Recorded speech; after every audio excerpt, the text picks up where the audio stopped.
Nos invités ont pas mal bourlingué ces 3 dernières années. Les voilà de retour avec un nouvel album. Il y a du monde à Paris, c'est maintenant.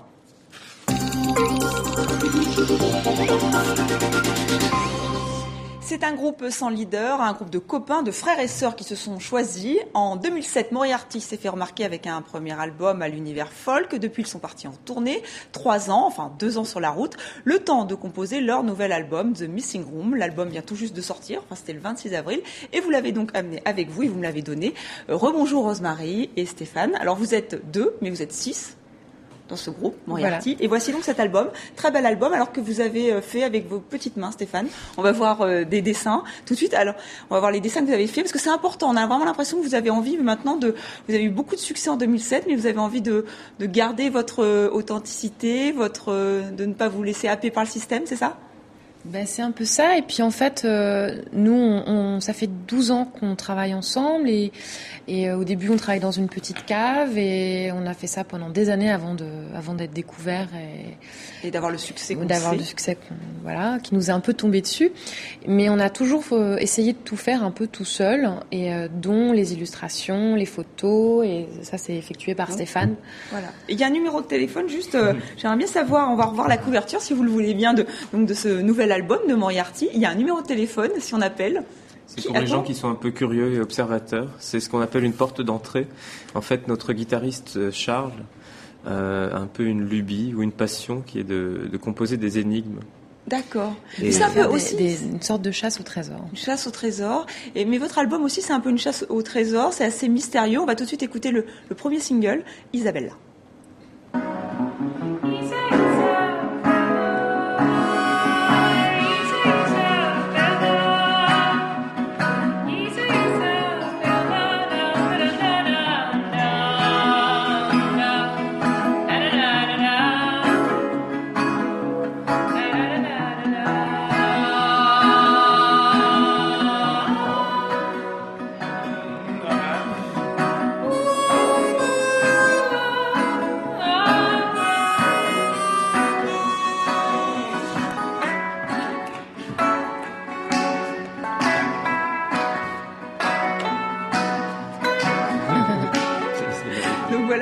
Le premier single de cet album. Alors on vous a vu tous les 6. Alors c'est un album que vous avez composé d'une manière assez étonnante, c'est-à-dire que en fait l'album vient de sortir, mais votre public l'a déjà entendu puisque vous l'avez composé, écrit en tournée.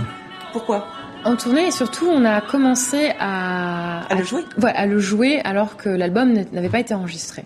C'était parce que vous pensez que la scène, ça peut être un laboratoire ? Et c'est exactement ça, c'est ce qu'on s'est dit. Et le public faisait partie, en fait, était un ingrédient justement pour nous aider à finir ces morceaux. Voilà, donc le public a été invité à participer. Alors, il a été nourri aussi de vos expériences. Je pense à Mahjong, par exemple. C'est parce que vous étiez en terre asiatique. C'est comme ça que... C'est un des territoires où la tournée nous a amenés, un peu par surprise. On ne s'attendait pas au début de notre tournée à partir jusqu'à Taïwan, au Japon ou en Australie. Et une fois sur place, on s'est retrouvé à faire des concerts devant des salles pleines, parfois, comme à Hong Kong. Et à rencontrer des gens de Hong Kong qui se levaient le matin avec notre musique, disait-il.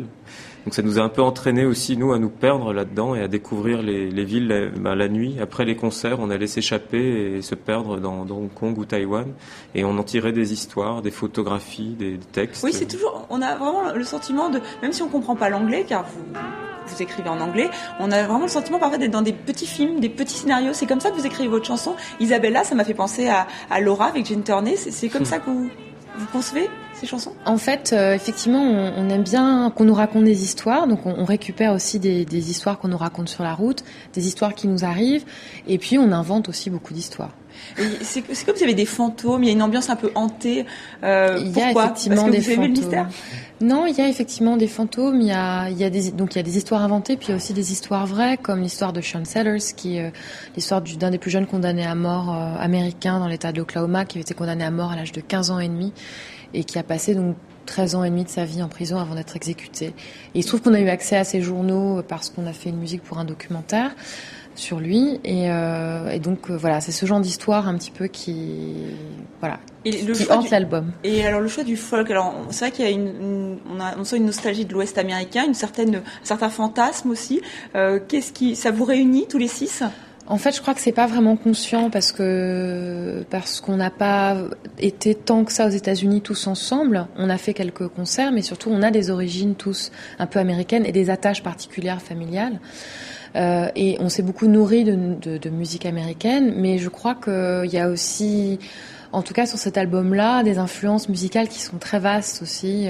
Beaucoup d'instruments aussi différents. Beaucoup vous d'instruments. Vous avez glané tout au long de votre tournée. Exactement, qu'on a trouvé en Inde, en Australie, au Japon également. À chaque fois qu'on va quelque part, on essaie d'attraper des sons, des bruits, que ce soit des enregistrements, mais aussi des instruments comme l'harmonium, qui est vraiment un instrument indien. Mais alors comment vous faites pour que ça fasse un tout harmonieux C'est-à-dire que tout tienne. Ça prend beaucoup de temps. C'est une maturation très lente. Parce qu'on sent que vraiment tout est quand même contenu. Enfin, c'est une histoire qui n'a pas qui n'est pas coupée, qui n'est pas discontinue. Et alors, juste pour revenir à l'atmosphère, qui est intime aussi quand on écoute, c'est une intimité que vous aimez dans vos concerts. Vous préférez, je crois que vous avez refusé le Zénith, c'est vrai? En fait, on n'aime pas. C'est vrai que c'est des lieux qu'on n'aime pas trop, dans lesquels on n'aime pas trop aller parce que on a l'impression de s'adresser à une masse informe, alors que justement, nous, on aime bien voir les gens et avoir un vrai contact avec le public, quoi. Et le Star System, c'est pas pour vous. Alors, est-ce que c'est pour ça que vous avez créé votre propre label? C'est pas une histoire de Star System, c'est plutôt pour nous une continuation de ce qu'on fait depuis 15 ans. C'est une musique patiente, élaborée à 5 ou 6 personnes. Et je pense que l'histoire de la maison de disques, du label, des producteurs, tout ça, peut-être que ça nous paraissait un petit peu infantilisant après y avoir goûté et l'avoir testé. Finalement, on avait envie d'être juste décisionnaire de nos propres choix. Choisir de faire un disque comme ça, comme vous le voyez, qui est comme un petit livre en textile, ça coûte très cher à faire. Et je pense que dans un système industriel et standardisé, qui plus est en crise, comme celui qui domine actuellement, il n'accepterait pas ce genre de choses. Et c'est important de garder donc son indépendance pour vous. Oui, et puis aussi, c'était un luxe pour nous du temps. C'était le luxe du temps qu'on s'est offert. Merci beaucoup, Rosemary et Stéphane. Et donc, beaucoup de dates de concerts. En mai, Bruxelles, les Nuits du Botanique. Les Nuits Ouf au 104 à Paris. Solidaise en juin. Il y en a aussi en juillet, en août. Une seule adresse, moriartyland.net. Merci beaucoup à vous deux d'être venus sur le plateau de TV5 Monde.